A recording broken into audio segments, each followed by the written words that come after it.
চিত্ত যেথা ভয় শূন্য, উচ্চ যেথা শির, জ্ঞান যেথা মুক্ত, যেথা গৃহের প্রাচীর। আপন প্রাঙ্গণতলে দিবস সর্বরি, বসুধারে রাখে নাই খণ্ড ক্ষুদ্র করি। যেথা বাক্য হৃদয়ের উৎস মুখ হতে উচ্ছ্বসিয়া ওঠে, যেথা নির্বারিত স্রোতে দেশে দেশে দিশে দিশে কর্মধারা ধায়, অজস্র সহস্রবিধ চরিতার্থ থায়। Hello friends, welcome back to Tarun amazing world. এখন আমরা মন্দারমণি সি বিচে চলে এসেছি।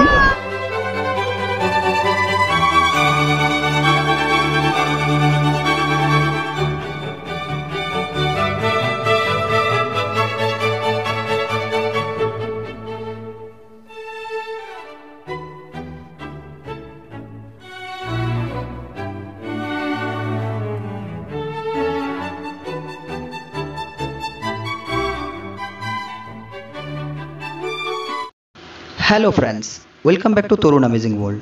আজকে আমরা একটা নতুন বিষয় নিয়ে চলে এসেছি। আজকে আমরা একটা নতুন ডেস্টিনেশনের উদ্দেশ্যে রওনা দিচ্ছি। আজকে আমাদের ডেস্টিনেশন হলো মন্দারমণি। তো বর্তমানে আমরা এখন স্প্ল্যানেড বাস স্ট্যান্ডে পৌঁছে গেছি। স্প্ল্যানেড থেকে আমাদের বাস 23:59 আমাদের বাস এখান থেকে যাত্রা করবে কাথি চাউলখোলা হয়ে আমরা পৌঁছে যাব মন্দারমণি। আমাদের বাস যথারীতি 23:59, প্রায় 12টাই বলা চলে, 12টার সময় যাত্রা করলো স্প্ল্যানেড থেকে। স্প্ল্যানেড থেকে যাত্রা করার পর আস্তে আস্তে স্প্ল্যানেড হাওড়া হয়ে আমাদের বেরোবে। হাওড়াতে আমাদের অনবোর্ডিং পয়েন্ট আরেকটা, হাওড়াতে দাঁড়াবে। তারপর নেক্সট দাঁড়াবে কোলাঘাট। রাতের বেলায় বেশিরভাগ জায়গায় অন্ধকার থাকায় রাত্রেবেলায় যাত্রা পথের যে দৃশ্য সেটা তোমাদেরকে তুলে ধরলাম না, কিন্তু আমরা মন্দারমণি টু কলকাতা আসার পথে কিন্তু তোমাদের সেই দৃশ্য অবশ্যই তুলে ধরবো। সেটি আমাদের থাকবে একদম শেষ ভিডিওতে। স্প্ল্যানেড থেকে আমাদের বাস যাত্রা করায় এর আগে থেকে আমরা কিন্তু টিকিট বুক করে রেখেছিলাম অনলাইন থেকে। টিকিটের একটা প্রাইস তোমাদেরকে আমি একটা আইডিয়া দিয়ে দিচ্ছি, প্রত্যেক ক্ষেত্রে কিন্তু সেম হবে তা কিন্তু জরুরি নয়। আমাদের টিকিটের পার হেড লেগেছিল 382 টাকা প্লাস ট্যাক্সেস। অতিথি বাসের সিটগুলো কিন্তু অতটাও কমফোর্টেবল না। তোমরা যদি মনে করো একবার তোমরা সেই সিটগুলোকে কনফার্ম করতে পারো এবং তোমাদের কেমন লাগছে তোমরা বুঝে কিন্তু সেটা নিতে পারো। এক্ষেত্রে বলে রাখি, আমাদের বাসটা কিন্তু পুরোটাই এয়ার কন্ডিশন বাস ছিল, এসি বাস ছিল। এবং এক্ষেত্রে একটা জিনিস অবশ্যই মেনশন করতে হয়, অনেকেই কিন্তু বাসের রাস্তা পছন্দ করে না। সেক্ষেত্রে বলে রাখি, হাওড়া থেকে তোমরা কিন্তু হামেশায় ট্রেন চেপে যেতে পারো মন্দারমণির নিয়ারেস্ট যে লোকাল স্টেশন সেটা হলো কাথি বা কন্টাই।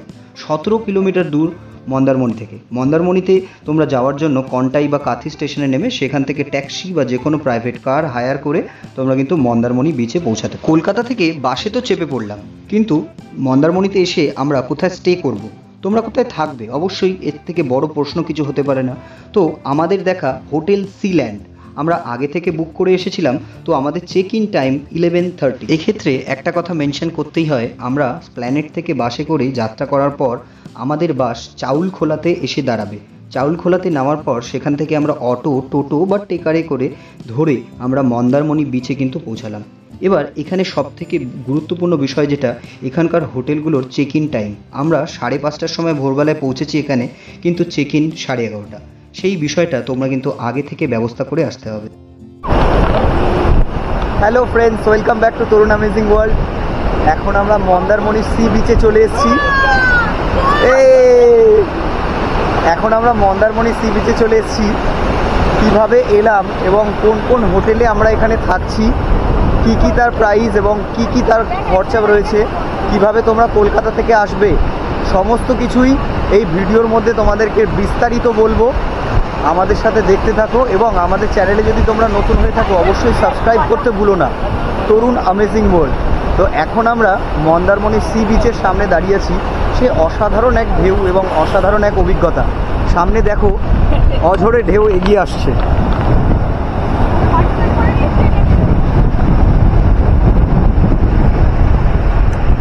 সামনে থেকে সূর্য উঠছে এবং এখানে যে ঢেউগুলো আসছে মানে দেখতে অমায়িক লাগছে। বিশাল অদ্ভুত একটা দৃশ্য, দারুণ লাগছে, দারুণ। মানে সকালবেলাটা জাস্ট ওয়াও। শনিবারের সকালবেলা, অফিসের চিন্তা নেই, সঙ্গে সমুদ্রের ঢেউ এবং সূর্যের এই রশ্মি, মানে সে এক অভূতপূর্ব অভিজ্ঞতা। গল্পটা যদি একটু ছোট করে বলি, আমাদের হোটেলে চেক ইন টাইম হচ্ছে 11:30। আমরা পৌঁছে গেছি 5:30টার সময় ভোরবেলা। রিসেপশনে কোনো মতে ব্যাগপত্র জমা দিয়েই আমরা চলেছি সমুদ্রের ঢেউয়ের দিকে। হোটেল সিল্যান্ড থেকে খুব কাছেই মন্দারমণির এই বিচটা। আমরা ব্যাগপত্র সেখানে জমা রেখে আমরা চলে এসেছি আমাদের ক্যামেরার সাথে হাজির হতে, এখানে আমাদের একটা সুন্দর সকালবেলার সাক্ষী হতে। চলে এসেছি এই সুন্দর ঢেউয়ের সামনে, বেশ কিছু সময় এখানে আমরা কাটালাম।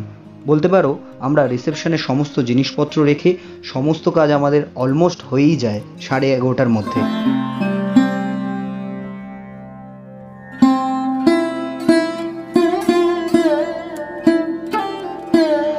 চিত্ত যেথা ভয় শূন্য, উচ্চ যেথা শির, জ্ঞান যেথা মুক্ত, যেথা গৃহের প্রাচীর।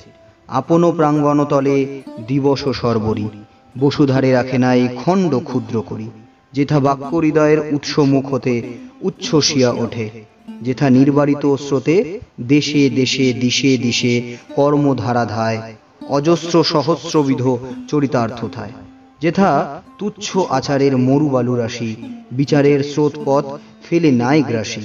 পৌরেশেরও করেনি শতধা, নিত্য যেথা তুমি সর্বকর্ম চিন্তা আনন্দের নেতা।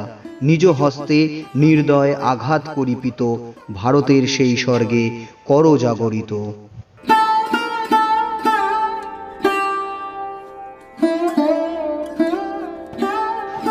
মন্দারমণি ভারতের পশ্চিমবঙ্গ রাজ্যের একটি সমুদ্র তীরবর্তী পর্যটন কেন্দ্র। পূর্ব মেদিনীপুর জেলার এই অঞ্চলটি বঙ্গোপসাগরের উপকূলে অবস্থিত। বড় শহর বলতে এটি কলকাতা ও হাওড়ার সঙ্গে জাতীয় সড়কের মাধ্যমে যুক্ত। ভূতাত্ত্বিক দিক দিয়ে দেখতে গেলে নিকটবর্তী পর্যটন কেন্দ্র দীঘার থেকে এখানে ঢেউয়ের আকার বেশ ছোট, তবে অনেক জায়গায় মূলত দাদন পত্রবরে অনেক বালিয়াড়ি দেখতে পাওয়া যায়। সমুদ্র তীরবর্তী বালিয়াড়িতে প্রচুর লাল কাঁকড়া দেখতে পাওয়া যায়।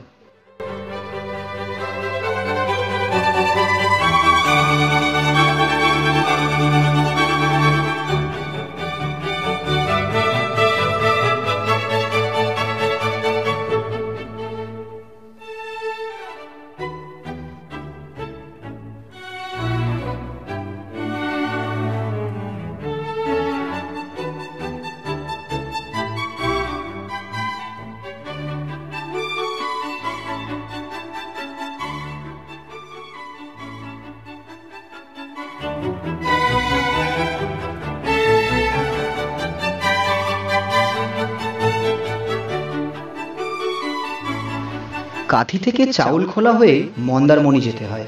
কলকাতার ব্যস্ততার থেকে মুক্তির স্বাদ পেতে মন্দারমণি ছুটি কাটানোর আদর্শ জায়গা। এখানকার সূর্যোদয় ও সূর্যাস্ত দুটোই দেখবার মতো। এখানকার শান্তিপূর্ণ পরিবেশ খুবই আরামদায়ক।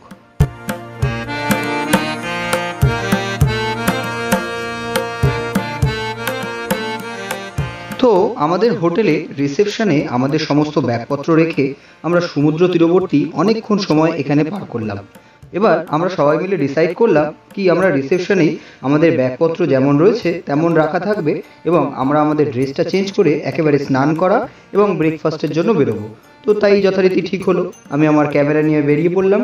তো আমরা সমুদ্র তীরবর্তী কিছুটা হাঁটতে হাঁটতে বাজারের দিকটাতে আসার পথে পেলাম একটা জায়গা, রেস্টুরেন্টের মতোই তোমরা বলতে পারো, বিচের সামনে খোলা বাঁশের তৈরি দোকান, খুব সুন্দর দেখতে এবং সামনে থেকে সমুদ্র দেখা যাচ্ছে।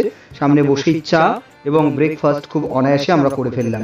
কি কি এখানে পাওয়া যায়, আমরা কি কি এখান থেকে নিলাম, তোমাদেরকে সেই দৃশ্যটা কিছুটা তুলে ধরার চেষ্টা করছি। তো এখন বর্তমানে আমরা যে এই রেস্টুরেন্ট বা বলতে পারো ধাবাতে রয়েছি, এখানে প্রথমে আমরা চা নিলাম। চা নেওয়ার পর এখানে আমরা অর্ডার করলাম ডিম টোস্ট। খুবই রিজনেবল প্রাইস, খুব একটা বেশি দাম নয়, তবে খাওয়া যায়। টেস্টটাও মোটামুটি, খুব যে ভালো তা বলবো না, তবে ক্ষণিকের পেট ভরার জন্য বেশ ভালোই, খারাপ না। তোমরা একবার টেস্ট করতেই পারো। যথারীতি আমরা আমাদের ব্রেকফাস্ট সেরে ফেললাম। এবার সমুদ্র তীরবর্তী রাস্তা থেকে আমরা সোজা যেতেই ডান দিকে আমরা পেয়ে গেলাম একটা মার্কেট, যেটা মন্দারমণি সি বিচের মার্কেট নামেও খ্যাত।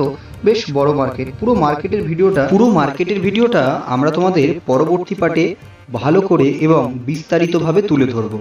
তো আজকে আমরা তোমাদের পুরো ইন্ট্রোডাকশন পার্টটা তোমাদের দেখিয়ে দিলাম কিভাবে আমরা কলকাতা এসপ্ল্যানেড থেকে আমরা চাউলখোলা পৌঁছালাম এবং চাউলখোলা থেকে কিভাবে আমরা মন্দারমণি বিচে পৌঁছালাম এবং কোন হোটেলে আমরা উঠলাম এবং কি আমাদের ভাবে এখানে থাকতে হচ্ছে এবং কি তার প্রাইস, কি দাম, সমস্ত কিছু তথ্য কিন্তু আমরা তোমাদের এই ভিডিওর মাধ্যমে তুলে ধরেছি।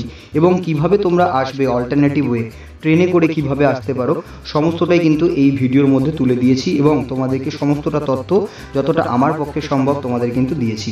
এবং এর পরবর্তী ভিডিওতে আমরা তোমাদের পুরো মন্দারমণি সি বিচের যে মার্কেট সেটা তোমাদেরকে ঘুরে দেখাবো এবং মার্কেটের মধ্যে কি পাওয়া যায় সেগুলো সমস্ত কিছু দেখাবো।